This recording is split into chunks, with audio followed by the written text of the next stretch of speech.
నమస్తే కళ్యాణ్ గారు. నమస్తే జయ గారు. నమస్తే కళ్యాణ్ గారు.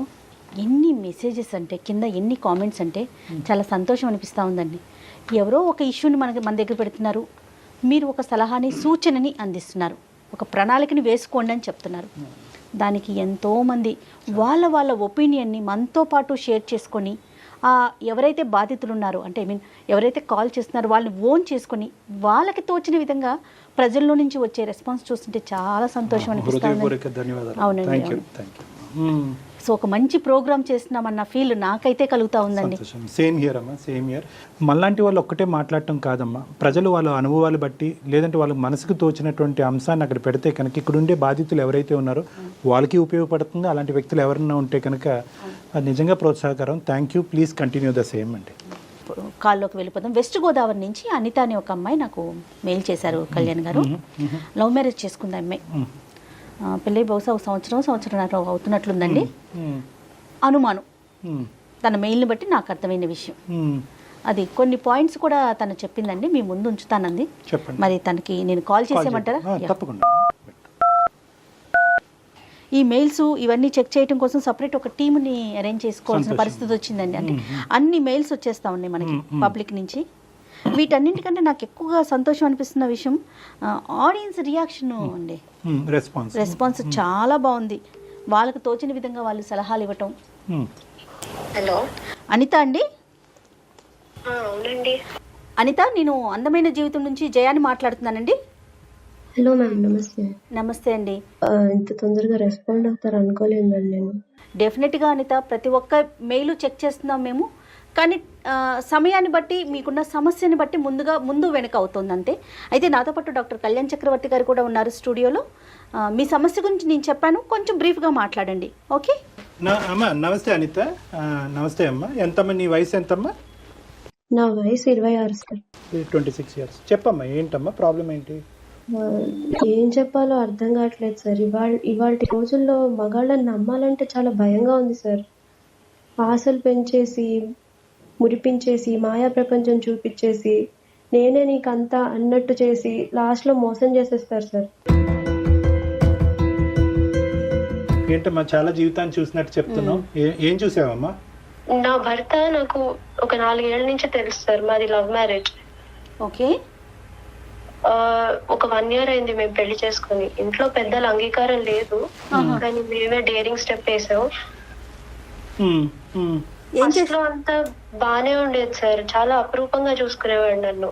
నాకు అనిపించేది నేను చాలా రైట్ డెసిషన్ తీసుకున్నాను అని. అంటే అప్పుడు ఎదిరించి చేసుకున్నా గానీ నేను చాలా ప్రౌడ్ గా ఫీల్ అయ్యేదాన్ని సార్ ఆ విషయం మీద. ఏం చేస్తుంటారు అనిత మీ హస్బెండ్? మా హస్బెండ్ ఒక సాఫ్ట్వేర్ కంపెనీలో వర్క్ చేస్తారు. మీరు? నేనేం చేయట్లేదు మ్యామ్, ప్రస్తుతానికి హౌస్ వైఫ్. ఎంతకాలం అయిందమ్మా పెళ్ళి?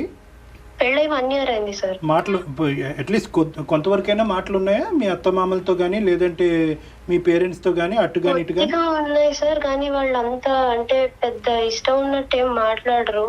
మేము కూడా అదే 1 year, ఒక 1-2 years ఇలా ఉంటుంది, తర్వాత మనం కలుపుకుందాం వాళ్ళని అనే ఉద్దేశంలోనే ఉన్నాం. ఓకే, సమస్య గురించి చెప్తారా?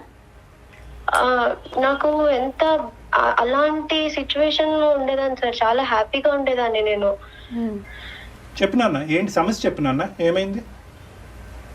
తను ఇంకొక ఎఫ్ఐఆర్ మెయింటైన్ చేస్తున్నాడేమో అని నా డౌట్ సార్. బయట అయితే పడట్లేదు. నాకు ప్రతి ఇన్స్టెన్స్ లోను 3 months నుంచి అసలు గ్రాడ్యువల్ గా ప్రతి ఇన్స్టెన్స్ లోను నాకు అదే కనిపిస్తోంది. ఈ మనిషి పొద్దున్న ఆఫీస్ కి బయలుదేరి వెళ్ళినప్పుడు కొట్టుకునే సెంట్ ఒక బ్రాండ్ సార్, కానీ తిరిగి వచ్చేటప్పటికి వేరే బ్రాండ్ సెంట్ ఉంటుంది సార్ తన ఒంటి మీద. స్మెల్ మారుతుందమ్మా? అంటే అది ఆబ్వియస్లీ ఈవెన్ స్వెట్ స్మెల్ ఉన్నా గానీ నాకు అంత అనుమానం రాదేమో సార్, కానీ వేరే బ్రాండ్ స్మెల్ ఉంటుంది సార్. ఓకేనా? ఇంకా ఏముందమ్మా అలాంటిది నీకు అనిపించినవి? 1 fine day నేను తన బ్యాగ్ మామూలుగా క్లీన్ చేస్తున్నాను సార్. అందులో నాకు ఒక వేరే హ్యాండ్ కర్చీఫ్ ఒకటి దొరికింది సార్. ఇది పెద్ద అనుమానాస్పదమైన విషయం కాకపోయినా గానీ నేను చాలా పర్టికులర్ గా ఉంటాడు సార్. అంటే తను ఎంచుకునే ప్రతి దాంట్లోనూ చాలా పర్టికులర్ గా ఉంటాడు. అలాంటిది వేరే కర్చీఫ్ ఉండడం నాకు చాలా అంటే చాలా బాధగా అనిపించింది. అది వినడానికి సర్కాస్టిక్ గా ఉంటుందేమో అని ఇన్సెక్యూర్ ఫీల్ అయిపోయి నేను ఎవరికి చెప్పట్లేదు. కానీ నాకు చాలా బాధగా ఉంది మ్యామ్. అది అంటే అసలే కరోనా సీజన్ మ్యామ్. వేరే వాళ్ళ కర్చీఫ్ ఎందుకు పెట్టుకుంటారు? మన బ్యాగ్ లో మనం పెట్టుకోం కదా యూజువల్ గా. అయితే న్యాచురల్ రెస్పాన్స్ అమ్మా. ఇంకా బిహేవియర్ లోనే నాకు చాలా చేంజెస్ కనిపించాయి. ఇంతకు ముందు నాకు తను టీ షర్ట్లు వేసుకోను, నాకు నచ్చవు అని చెప్పడం చాలా గుర్తు. అని నాకు తెలిసినప్పటి నుంచి ఒక 4 years గా ఫార్మల్స్ వేసేవాడు. ఈ మధ్య కాలంలో ఏంటో టీ షర్ట్లు వేసుకుంటున్నారు. టీ షర్ట్లు వేసుకొని ఎవరు ఆఫీస్కి వెళ్తారు? అంటే ఇవన్నీ కూడా ఆయన చేసే పనుల్లో తను తేడాలు గమనించింది. అది కాదమ్మా, అంటే మీ ఇద్దరు ఒకరికొకరు కొత్త మొహాలు కాదు, ఇది అరేంజ్డ్ మ్యారేజ్ కాదు, తల్లిదండ్రులను ఎదిరించి ముందుకు వచ్చిన అర్థంలో ప్రేమ అనేటటువంటి దాన్ని ఆ కొలత ఎలాగమ్మా? అంటే ప్రేమించి దగ్గరగా ఉంటూ ఆప్యాయతగా ఉంటూ ఆ ఇష్యూలో ఏం కాంప్రమైజ్ లేదుగా. అంటే మీ పర్సనల్ లైఫ్ ఎలా ఉంది అనేది అదే ఇవి నాకు దొరికిన ఫిజికల్ ఎవిడెన్సెస్ అంతే. నేను ఎమోషనల్ గా చాలా ఫేస్ చేస్తున్నాను. అవి నాకు మాత్రమే తెలుస్తుంది, వేరే వాళ్ళకి నేను చెప్పినా అది అర్థం కూడా కాదు. కానీ ఇక్కడ చెప్పాలమ్మా, నీకేమనిపిస్తుంది? అంటే ఇంతకు ముందు ఉన్నట్టుగా అంత ప్రేమించట్లేదా, అంత బాధ్యతగా ఉండట్లేదా? అసలు తను ఇంతకు ముందు ఎలా ఉండేవాడంటే సార్, తను ఎంత పనున్నా ఆఫీస్ నుంచి నేను ఇంట్లో ఒంటరిగా ఉంటానని తొందరగా వచ్చేసేవాడు సార్. అంత కేరింగ్ గా చూసుకునేవాడు నన్ను. నాకు తెలిసి ఈ 3 months కి ముందు పెళ్ళయ్యాక నాకు తెలిసి మేమిద్దరం కలిసే భోజనం చేసేవాళ్ళం, డిన్నర్ చేసేవాళ్ళం. అలాంటిది 3 months లో ఎంత మారిపోయిందంటే, నేను ఒకదాన్ని వెయిట్ చేసి భోజనం చేసేయడం. ఇంతకు ముందు నాకు కిచెన్ లో హెల్ప్ చేసేవాడు, నాతో ఎంత బిజీగా ఉన్నా నాతో టైం స్పెండ్ చేసేవాడు madam. Anitha, sorry to interrupt you అమ్మా, ఇంకా ఏమైనా సాలిడ్ ఎవిడెన్స్ ఉందమ్మా మనకి? అంటే నేను ఇలా అడుగుతున్నానని కాదు, ప్రేమకి నేనైతే తన్ని ఏ అమ్మాయితోనూ చూడలేదు సార్. చూసుంటే అక్కడికక్కడే ఒక పెద్ద ఏడుపు ఏడ్చుండేదాన్ని నేను. ఫోన్ కాల్స్ అమ్మా, మెసేజెస్ అలాంటివి ఏమన్నా? ఫోన్ కాల్స్ అదే, తను 6:30కి వస్తాడు సార్. ఓకే, ప్రాబబ్లీ మోస్ట్లీ తను కొంచెం లేట్ గానే వస్తాడు, కానీ 6:30కి వస్తే మాత్రం ఒక 15 గంటలో ఫ్రెష్ అయిపోతాడు. కరెక్ట్ గా 7:15 to 7:30 మధ్యలో ఒక మిస్డ్ కాల్ వస్తుంది సార్. అది ఎలాంటి మిస్డ్ కాల్ అంటే, ఫ్రెష్ అవుతుంటాడు, నేను ఎత్తే లోపల కట్ అయిపోతుంది. ప్రతిరోజు వస్తుంది ఆ కాల్? తను యాక్చువల్లీ ప్రాబబ్లీ 6:30కి ఇంటికి వచ్చేస్తే మాత్రం ఖచ్చితంగా వస్తుంది మ్యామ్ ఆ కాల్. అతను ఎత్తిన సందర్భం ఎప్పుడన్నా ఉందమ్మా? తను యూజువల్ గా తను ఆ టైంకి అలర్ట్ గానే ఉంటాడు, ఫ్రెష్ అయ్యి వచ్చేస్తాడు, కానీ తను ఫోన్ పట్టుకుని బయటకు వెళ్ళిపోతాడు సార్. ఓకే, అతను ఎత్తినప్పుడు మాత్రం ఫోన్ పట్టుకుని బయటకు వెళ్తాడు, నువ్వు ఎత్తితే మాత్రం అసలు ఇంట్లో ఉండడు. భార్యాభర్తల సంబంధం అనేది ఎలా ఉందమ్మా? అంటే మీరు అడిగేది ఫిజికల్ రిలేషన్షిప్? అవును తల్లి, అవునమ్మా. ఫిజికల్ రిలేషన్షిప్ అయితే అస్సలు బాలేదు సార్. అంటే నాకు అది చాలా బాధగా ఉంది నన్ను చెప్పడానికి కూడా. అంటే ఇంత ఇగ్నోర్ ఎందుకు చేస్తున్నాడు నన్ను, నేను ఎందుకు ఇంత కానిదాన్ని అయిపోయానన్న బాధ నాలో ఇంకా ఉండిపోయింది మ్యామ్. అనిత, మీరు ఎప్పుడైనా మరి 3 months లో ఎప్పుడైనా అతనితో డిస్కస్ చేశారా? ఎందుకు ఇలా ఉన్నావు నువ్వు? అసలు నాకు మాట్లాడే అవకాశమే ఇవ్వట్లేదు. ఇంతకు ముందు అంటే ఎంత టైం స్పెండ్ చేసేవాడు, ఇప్పుడు అసలు అంతా మారిపోయింది. నాకు మాట్లాడే అవకాశం ఇవ్వట్లేదు, తను నాతో కూర్చోట్లేదు. నేను ఏదైనా చేస్తే తప్పు, నేను మాట్లాడితే చిరాకు పడతాడు. ఇంకేమన్నా సమస్య వల్ల అతను ఇలా అయ్యి ఉంటాడమ్మా? అది కాదు సార్, నాకు విషయం చెప్పండి. ఫోన్ పాస్వర్డ్స్ భార్యాభర్తలు అన్నాక షేర్ చేసుకోరా? మేము లవ్ చేసే టైంలో నా ఫోన్ తన దగ్గర ఉండేది, తన ఫోన్ నా దగ్గర ఉండేది. ఇప్పుడు కండిషన్ ఎలా అయిపోయిందంటే, నేను తన ఫోన్ అడిగినా గానీ ఇందులో ఆఫీస్ పర్సనల్స్ ఉన్నాయి, నీకెందుకు, ఇలా తయారైంది సార్. ఫోన్ అంటే ఫోన్ లో అంత పెద్ద డేటా అయితే యూజువల్ గా మనం పెట్టుకోం.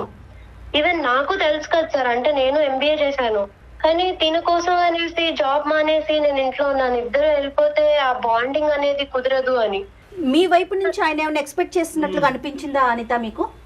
నా వైపు నుంచి అంటే ప్రాబబ్లీ తను ఎక్స్పెక్ట్ చేస్తాడు, ఇప్పుడు నేను ఎక్స్పెక్ట్ చేస్తాను, తను ఎక్స్పెక్ట్ చేస్తాడు. కానీ తను ఇంతకు ముందు ఏంటంటే అడిగేవాడు, నాకు ఇది చేసి పెట్టు, నాకు ఇది తినాలని ఉంది అని. మధ్యన అసలు ఏవీ లేదు. నువ్వు కరెక్ట్ ప్లేస్కి సరైనటువంటి సమయంలో, ఇంకా ఇది ఇష్యూ ముదిరిపోక ముందే కరెక్ట్ ప్లేస్కి అయితే ఫోన్ చేసావమ్మా. అది మాకు ఫోన్ చేయటం అనేది మేము అదే హర్షిస్తాం సార్, మేము నాకు హర్షిస్తాం. ఇంకా లేట్ అయితే నా స్థానం ఇంకొకళ్ళు ఆక్యుపై చేసేస్తారేమో అని చాలా భయంగా ఉంది సార్ నిజంగా చెప్పాలంటే. అమ్మ అన్ని భయాలు తీసి పక్కన పెట్టు. నువ్వు చిన్నపిల్లవి, నీకు అనుభవం లేదు, నీకు సలహా ఇవ్వడానికి కూడా మనుషులు లేరు కాబట్టి చాలా అభద్రతతో నువ్వు ఉన్నావు. నేను చెప్పేటటువంటి పాయింట్ జాగ్రత్తగా ఆలకించమ్మా. బిహేవియర్లో ఉన్న మార్పుల్ని మనం అనుమానం కింద తీసుకోవచ్చు అంటారా? అంటే చూడండి బేసికలీ ఇప్పుడు ఆ అమ్మాయికి మనం ఏం చెప్పినా కూడా ఇక్కడ ఇష్యూ ఎలా ఉంటుందంటే ఆ అమ్మాయి రెండు కాంట్రాస్ట్ చేసుకుంటుంది. ఒకటి 4 సంవత్సరాల పాటు ప్రేమ వర్సెస్ 1 year ఆఫ్ మ్యారేజ్, ఈ రెండు కాంట్రాస్ట్ చేసుకుంటుంది. సో తనకు ఉండేటటువంటి అనుభవం మనం చూడలేనటువంటిది, తన ఎక్స్పీరియన్సెస్ బట్టి తను మాట్లాడుతుంది. కానీ ఇక్కడ ఏంటంటే ఇందులో కొంతవరకు ప్రేమించినప్పుడు ఉండేటటువంటి భద్రత పెళ్ళయిన తర్వాత ఈ అమ్మాయికి లోపించింది. అవును, మేమంతా ఉన్నాము అని చెప్పి ఈ పాటికి అటువైపు ఇటువైపు తల్లిదండ్రులు ఉంటే కనుక అంత అభద్రత ఫీల్ ఉండేది కాదేమో. అది ఎక్స్పెక్ట్ చేసుకుని వీళ్ళు ప్రేమించారు. పెళ్ళయ్యే టైం నాటికి ఎవరికి వాళ్ళకి విత్డ్రా అయిపోయారు, వీళ్ళు ఒంటరి వాళ్ళు అయ్యారు. ఇప్పుడు ఆ అమ్మాయికి తల్లి అయినా తండ్రి అయినా అంతా అతనే అవటం వల్ల కొంతవరకు ఆ ప్రవర్తనని ఎక్కువగా విశ్లేషిస్తుందేమో అని నాకు అనిపిస్తుంది. నువ్వేమన్నా చేయవలసింది చేయకుండా లేదంటే ఎక్కువ చేయటం ఏమన్నా చేస్తున్నావా? నెంబర్ 1 ఫస్ట్ నువ్వు చూసుకొని నీ భర్తను తీసి పక్కన పెట్టు ఫస్ట్, నెంబర్ 1. నెంబర్ 2, ఏమన్నా నీలో ఇన్సెక్యూరిటీ పెరిగిందా, అభద్రత పెరిగిందా? అభద్రత పెరిగింది. అనుకునేటటువంటి ఆలోచనని నువ్వు కంట్రోల్ చేసుకుంటున్నావా, కంట్రోల్ చేసుకోలేకపోతున్నావా? ఒక్క నెగిటివ్ థాట్ వస్తే కనుక అదేదో స్పైడర్ వెబ్ సాలిగూడ్లాగా అలా అల్లుకుంటూ ఆలోచనలు వెళ్ళిపోతున్నావా? నీ ఆలోచనలు నియంత్రించుకోలేకపోతున్నావా? Sir sorry to interrupt you, కానీ 1-2 విషయాలకైతే సస్పెక్ట్ చేసే మనస్తత్వం అయితే నాది కాదు సార్. అవునమ్మా, అవును, అదే అదే నేను 3 months నుంచి అబ్జర్వ్ చేశాను, అందుకే నేను చెప్తున్నాను ఇవాళ. కానీ ఇప్పుడు ఒకటి ఏంటంటే నాన్న, ఇప్పుడు ఇంతకు మించి అబ్జర్వ్ చేయలేదని నేను చాలా ఈజీగా అనొచ్చు. కానీ ఇంతకు మించి అబ్జర్వ్ చేయడానికి అవకాశం లేదేమో కదా సార్ అని అనొచ్చు నువ్వు. అంటే ఇదంతా ఇంటి బయట జరిగింది. ఎవ్రీ మూవ్ ని మనం సస్పెక్ట్ చేయలేము కదా సార్. అంత అబ్జర్వేషన్ అయితే నేను పెట్టలేను సార్. కదమ్మా, నీకేమనిపిస్తుంది అన్న? నువ్వు ఎందుకు చేసావు ఈ రోజు మాకు ఫోన్? మెయిల్ పెట్టారు కదా, మెయిల్ పెట్టారు. అంటే నాకు ఇంకా భయం పట్టేసుకుంది సార్. అంటే 1 year లోనే ఇలా ఉంటే తర్వాత నేను ఎంత ఊహించుకున్నాను దీంతో జీవితం. ఇప్పుడు నా స్థానం ఇంకొకరు ఆక్యుపై చేసేస్తే నేను తట్టుకోలేను సార్. ఇంకొకరు ఉన్నారో లేదో కూడా తెలియని విషయం కదా అనిత. మీరు అప్పుడే అక్కడ దాకా ఊహించేసుకోకండి. అసలు ఏం జరిగిందో ముందు సార్ట్ అవుట్ చేసుకుంటే మంచిది. ఇప్పుడు నేను సస్పెక్ట్ అంతలా చేయను ma'am. Even I'm also optimistic girl. కానీ ఏమవుతుందంటే లేట్ నైట్ ఆఫీస్ కాల్స్ ఎందుకు వస్తాయండి? లేట్ నైట్ ఒక కాల్ వస్తుందండి. ఈయన కూడా ఎట్లా వ్యవహరిస్తారంటే, నేను వస్తున్నానో లేదో వెనకాల నుంచి గమనిస్తుంటారు, ఫోన్ చూస్తుంటారు. నేను అనుకుంటూనే ఉంటాను ఇప్పుడు ఫోన్ మూసేస్తాడు చూడు అని. నేను వెళ్తూ ఉంటాను, మూసేస్తాడు ఫోన్. అంటే అతను అబ్జర్వ్ చేస్తున్నారు, చేస్తాడు. అతను అబ్జర్వ్ చేస్తున్నాడా, మన అనిత కీన్ గా క్లోజ్ గా అబ్జర్వ్ చేస్తుందా? ఆబ్వియస్లీ అమ్మా. ఇప్పుడు బేసికలీ ఏంటంటే ఇది బైలాటరల్ రియాక్షన్ అమ్మా. నువ్వు అబ్జర్వ్ చేస్తున్నావు, నీ ఫేస్ మారిపోతుంది, నీ ఫీలింగ్స్ మారిపోతున్నాయటువంటి ఉద్దేశంతో అతని ఫీలింగ్స్ మారిపోయి నీ ఫీలింగ్స్ మారకముందే అతను ఏదో స్టెప్స్ తీసుకుంటున్నాడు. ఆ స్టెప్స్ ముసుగులో గుద్దులాట, అది ఏదో పిల్లి పాలు తాగుతూ ప్రపంచానికి తెలియదు అనుకుంటారు కదా సార్. నాకు అన్ని తెలుస్తూనే ఉంటాయి, కానీ అడిగితే గొడవ అయిపోతుందేమో అని నేను అమ్మా. ఆ గొడవ is better than this cold war. మీ ఇద్దరి మధ్య నడుస్తున్న ఈ కోల్డ్ వారు, ఈ అనవసరమైనటువంటి మనస్పర్ధలు, అనుమానాల కంటే ఫేస్ టు ఫేస్ కూర్చున్నటువంటి మాట్లాడుకోవటం అన్నది 100 రెట్లు బెటర్. దానికంటే మాట్లాడే అవకాశం ఇవ్వండి సార్. పోనీ మాట్లాడినా తను ఉంది అని చెప్తే నేను తట్టుకోలేను సార్. నిజంగా వాస్తవాలు తెలియకుండా నువ్వు ఒక భ్రమలో ఉంటూ దాన్ని ఏదో పెద్ద కొండంతో ఊహించుకుంటూ తట్టుకోగలవో తట్టుకోలేవో అనేటటువంటిది అది ముందుగానే ఊహించుకోకండి. ఇప్పుడు భ్రమ అంటే నేను అంత ఒప్పుకోను సార్. నేను ఫిజికల్ ఎవిడెన్సెస్ కొన్ని చూసినా, నేను మిగతావి నేను ఫేస్ చేస్తున్నవి ఎమోషనల్ గా మెంటల్ గా ఎంత డిస్టర్బ్ అయిపోయాను. తప్పిపోయి లిసన్ టు మీ అమ్మ, నువ్వు చాలా యాంగ్షియస్ గా చాలా స్ట్రెస్ అవుతున్నావు. నా మాట విను. ఇదే వ్యక్తిని నువ్వు ప్రేమించావు కదమ్మా ఇంతకు ముందు 4 సంవత్సరాల క్రితం. అదే వ్యక్తితో పెళ్ళైన తర్వాత 1 year ప్రయాణం కదా.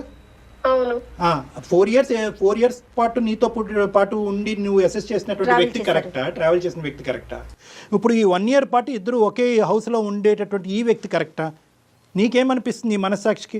4 yearsతో పాటు నువ్వు ప్రయాణం చేసిన వ్యక్తిని తప్పుబట్టే దానికి అవకాశం ఉన్నదా? అప్పుడు అనుకున్నావా ఈ మనిషి ఇలా చేస్తాడేమో అలా చేస్తాడేమో 0.5? అసలు అనుకోలేదు సార్. రైట్. నేనేమంటున్నానంటే ఒక్కసారి నా ఉద్దేశం ఏంటంటే చాలా మంది ప్రేమించి తల్లిదండ్రులను ఎదిరించి ముందుకు వచ్చేటటువంటి ఆడపిల్లలందరికీ ఉండేటటువంటి ఈ సమస్య ఏంటంటే, ప్రేమించినప్పుడు ఏంటంటే ఆ ప్రేమలోనో ఇంకో ఇష్యూలోనో పెళ్ళి అనేటటువంటి కార్యక్రమం తక్షణమే జరిగిపోవాలనేటటువంటి ఉద్దేశంతోనో ఇంత సూక్ష్మంగా విశ్లేషించి చూసేటటువంటి అవకాశం ఉండదు, ఆ పరిస్థితి కూడా ఉండదు. ఎందుకంటే ప్రేమించుకుంటారు, వాళ్ళ ఇంటికి వాళ్ళు వెళ్తారు, వీళ్ళ ఇంటికి వెళ్తారు, మహా అయితే రోజులో 1 గంట 2 గంటలో మాట్లాడుకుంటారు. ఈ సెంట్లు స్మెల్స్ ఇవన్నీ కూడా అంత ఉండదు. నేను చెప్తున్నాను ఉదాహరణకి. ఎప్పుడైతే కనుక ఒకే రూఫ్ కింద ఉంటామో, ఆటోమేటిక్గా ఒకే ఇంట్లో ఉంటామో, ఈ దగ్గర నుంచి విశ్లేషించేటప్పటికీ అప్పుడు కనిపించినటువంటి చాలా అంశాలు ఇప్పుడు కనిపిస్తూ ఉంటాయి. I agree sir. కానీ తను ప్రతి దాంట్లోనూ చాలా పర్టికులర్ గా ఉంటాడు. తను బ్రాండ్ అయితే మార్చాడు సెంట్ది. కానీ నాకేమనిపిస్తోందంటే డాక్టర్ గారు, ఇప్పుడు అనిత ఒకవేళ అతనితో కూర్చొని మాట్లాడితే ఏదైనా ఉంటే నేను యాక్సెప్ట్ చేయలేనేమో అనే కోణంలోనే ఉంటుంది తప్ప అడగకుండా దాన్ని అలా ప్రొలాంగ్ చేస్తున్నారేమో అనిపిస్తోంది అనిత. ఇన్ఫాక్ట్ నేను అప్పుడు చాలా ధైర్యం చేసుకుని ఒక రోజు మాట్లాడదామని వెళ్ళాను సార్. కానీ తను వినడు. నేను మాట్లాడితే చిరాకు పడిపోతున్నాడు. అది కరెక్ట్ కాదేమో కదా. అనిత అమ్మ, మీ ఇద్దరు 5 సంవత్సరాల పాటు కలిసి ప్రయాణం చేశారు. మీ కమ్యూనికేషన్ మెథడ్స్ అనేది మేము కొత్తగా మీకు చెప్పక్కర్లేదు. మీ ఇద్దరిలోని అలకలు గొడవలు ఇంతకు ముందు కూడా జరిగి ఉంటాయి. మాట వినకుండా మొహం తిప్పుకున్నటువంటి పరిస్థితులు చాలా ఉంటాయి. అప్పుడు నువ్వు రకరకాల సోషల్ నెట్వర్క్ ద్వారానో మెసేజ్ ద్వారానో చిరాకు పడేవాడు కాదు సార్. ఆ కోపం అంటే చాలా జెన్యూన్ గా ఉండేది. అమ్మ నువ్వేంటంటే ఇదివరకు అనిత అనే ఈ అమ్మాయి ప్రేమించినప్పుడు చాలా సంతోషంగా, మీ భర్త యొక్క ఫీలింగ్ నేను చెప్తాను చూడమ్మా.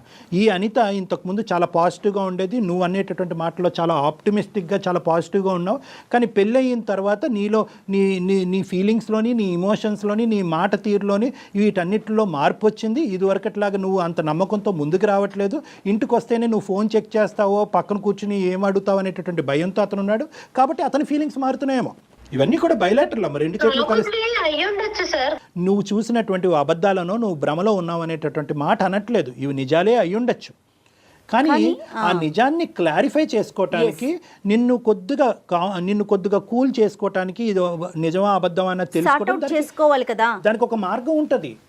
ఇప్పుడు అనుమానం అనేది వచ్చిందంటే అనిత, ప్రతిరోజు ప్రతి కదలికలోనూ ఒక అనుమానం మనకి రేస్ అవుతా ఉంటుంది. ప్రతి అంశంలో కూడా దాన్ని సార్ట్ అవుట్ చేసుకోండి. బేసికలీ ఏంటంటేనమ్మా, ఎప్పుడు కూడా communication is the best source of solution అని అంటూ ఉంటారు. అవునండి. మీరు కమ్యూనికేట్ అవ్వాలి. అంటే మాట్లాడితే విన్నటువంటి మనిషికి మీరు ఒక మెసేజ్ రూపాన్ని పంపించవచ్చు. మన జీవితం అంతకుముందు అలా ఉంది, నాకు ఇప్పుడు ఇలా అనిపిస్తుంది, నాకు ఇలా కొన్ని కనిపిస్తున్నాయి, ఇది నా అనుమానమే ఉండొచ్చు, కానీ నీ మీద నాకు ఉండేటటువంటి ప్రేమని ఎప్పటికీ కాంప్రమైజ్ లేదు అనే పద్ధతిలో ఒక మంచి నీట్గా ఒక మెసేజ్ పంపించండి. మీలో మీరే ఎన్ని రోజులు దాచుకోగలుగుతారు?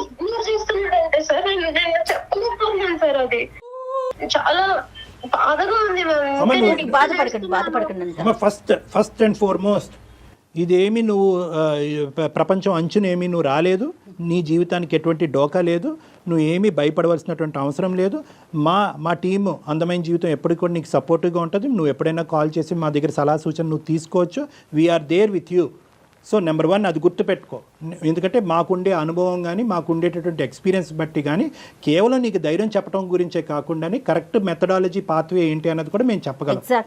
యాజ్ ఆఫ్ నౌ నేను చెప్పేది ఏంటంటే, నువ్వు చూసినటువంటిది బహుశా అది భ్రమ అయి ఉండొచ్చు, నిజమై ఉండొచ్చు. ఆ ఆస్పెక్ట్ తీసి పక్కన పెడదాం. ఒకప్పుడు అది నిజమైతే కనుక ఆ నిజం ప్రొలాంగ్ అవ్వకుండా తాత్కాలికంగానే అది ముగించేటటువంటి విధంగా నువ్వేం చేయాలి అనేటటువంటి సలహా కూడా మేము ఇవ్వడానికి రెడీగా ఉన్నాం.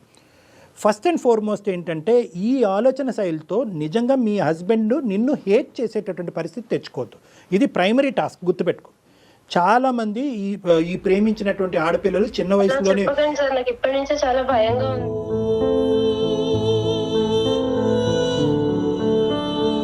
Listen to me. ఏం భయపడవలసినటువంటి అవసరం లేదు. నీకు తెలియకుండా జరిగేటటువంటి ఒక భయానకమైనటువంటి పరిస్థితిని అవాయిడ్ చేయడం గురించి నేను చెప్తున్నా. ప్రేమించినప్పుడు కంటే ఇంకా ఎక్కువగా ప్రేమిస్తారు. ఆ ప్రేమించేటటువంటిలో నా భర్త నా చేతిలో జారిపోతున్నాడేమో, నేను ఏకాకి అయిపోతానేమో అనేటటువంటి భయంతో అతన్ని చాలా గట్టిగా క్లోజ్ అబ్జర్వేషన్ చేస్తూ ఉంటారు. ఆ క్లోజ్ అబ్జర్వేషన్లో సెంట్లు, నాప్కిన్లు ఇవన్నీ కూడా కనిపిస్తూ ఉంటాయి. అలా సూక్ష్మంగా చూడటం అనేది తప్పా సార్ అంటే కనుక అవసరం ఉందా లేదా అన్నది ఫస్ట్ గమనించుకో. ఇప్పుడు నువ్వు చూపెట్టేటటువంటి బిహేవియర్, ఫీలింగ్స్, ఇమోషన్స్ వల్ల అతని మనసు ఎంత గాయపడింది అనేటటువంటిది కూడా మనకి ఇక్కడ ఇంకా పూర్తిగా అర్థం అవ్వట్లేదు. దానివల్లే అతను అలా ప్రవర్తిస్తూ నీకు శారీరకంగా మానసికంగా దూరం అవుతున్నాడు అన్నది కూడా మాకు ఇంకా అర్థం కావట్లేదు.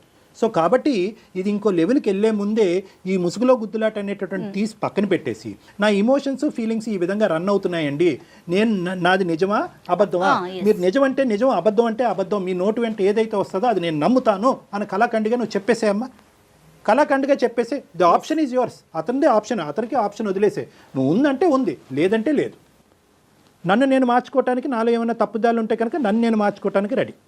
లేదు, నాలో ఎటువంటి తప్పు లేదు, నువ్వు అలా డైవర్ట్ అవుతున్నావు అంటే కనుక నువ్వు అందులోంచి బయటకు వచ్చి మళ్ళీ మన ప్రేమని, మన జీవితాన్ని కాపాడు. నీ గురించి ఇన్ని త్యాగాలు చేసి నేను ముందుకు వచ్చాను అని చెప్పి కొన్ని వాస్తవాలకు అతను అవగాహన కలిగించేటటువంటి విధంగా ఒక మెసేజ్ కానీ, ఒక ఈమెయిల్ కానీ, ఒక ఏదో పద్ధతిలో అతను కమ్యూనికేట్ చేయి పక్కన కూర్చున్నటువంటి మనిషికి. అప్పటికీ ఒకప్పుడు ఏదన్నా తెలియనటువంటి, అనుకోనటువంటి ఒక భయంకరమైన నిజం నీకు తెలిస్తే కనుక ఖచ్చితంగా మాకు మళ్ళీ రీకమ్యూనికేట్ చేయి, మమ్మల్ని కమ్యూనికేట్ చేయి. ఏమండి మీరు అన్నారు, భ్రమ అన్నారు, లేదంటే ఇంకోటి అన్నారు, ఉందన్నారు, లేదన్నారు, ఇప్పుడు వాస్తవాలు ఇలా కనిపించినాయండి, ఇప్పుడు నన్ను ఏం చేయమంటారని అడుగు. డెఫినెట్గా సలహా ఇవ్వడానికి కళ్యాణ్ గారు మేము ఎప్పుడు సిద్ధంగా ఉంటాం అనిత.